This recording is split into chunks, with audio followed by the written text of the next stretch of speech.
खटाव तालुक्यातील मायनी ते विटा रोड लगतच्या गरवारे वस्ती येथे दोन इसम हे त्यांच्या ताब्यातील पांढऱ्या रंगाच्या दोन बोलेरो गाड्यांमधून जिलेटिन व इतर स्फोटक पदार्थाची बेकायदेशीर विक्री करत आहेत। या माहितीच्या आधारे स्थानिक गुन्हे शाखेच्या पथकाने तातडीने वडूज पोलीस स्टेशन अंकित मायनी पोलीस दूरक क्षेत्र या ठिकाणी जाऊन वडूज पोलिसांचे व त्यांच्या अंमलदारांशी संपर्क साधला। दोन पंचांना सोबत घेऊन दिनांक 27/6/2026 रोजीच्या 10 वाजता मिळालेल्या बातमीच्या ठिकाणी छापा टाकून घटनास्थळाची संशयित वाहनाची झडती घेतली असता त्यात खाकी रंगाचे बॉक्स आढळून आले। त्यावर super power 19X danger explosive असे लिहिलेले होते। घटनेचे गांभीर्य ओळखून नियंत्रण कक्षाशी संपर्क साधून BDS व फॉरेन्सिक पथकाला पाचारण करण्यात आले। BDS पथकातील शान आझाद याने हुंगून सदर बॉक्समध्ये स्फोटके असल्याचा अचूक इशारा दिला। यानंतर पथकाने अत्यंत काळजीपूर्वक स्फोटके बाहेर काढून परिसर सुरक्षित केला।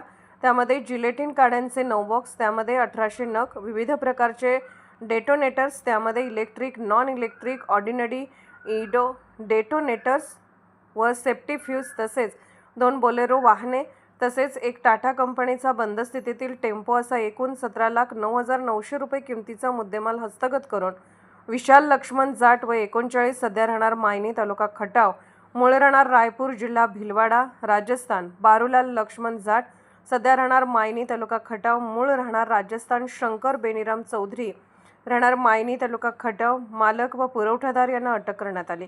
तरी सदर कारवाई श्री निखिल पिंगळे पोलीस अधीक्षक सातारा व श्रीमती डॉक्टर वैशाली कडूकर अपर पोलीस अधीक्षक सातारा यांच्या मार्गदर्शनाखाली स्थानिक गुन्हे शाखेचे श्री विश्वजित घोडके पोलीस हवालदार अजित कर्णे, प्रवीण पवार, स्वप्नील दौंड, अमित सपकाळ तसेच वडूज पोलीस स्टेशनचे श्री घनश्याम सोनवणे, पोलीस निरीक्षक शिंदे, पोलीस हवालदार चव्हाण काळेल, महिला पोलीस अंमलदार चव्हाण यांनी केली असल्याने श्री निखिल पिंगळे पोलीस अधीक्षक सातारा व श्रीमती डॉक्टर वैशाली कडूकर अपर पोलीस अधीक्षक सातारा यांनी कारवाई करणाऱ्या अधिकारी व अंमलदार यांचे अभिनंदन केले आहे।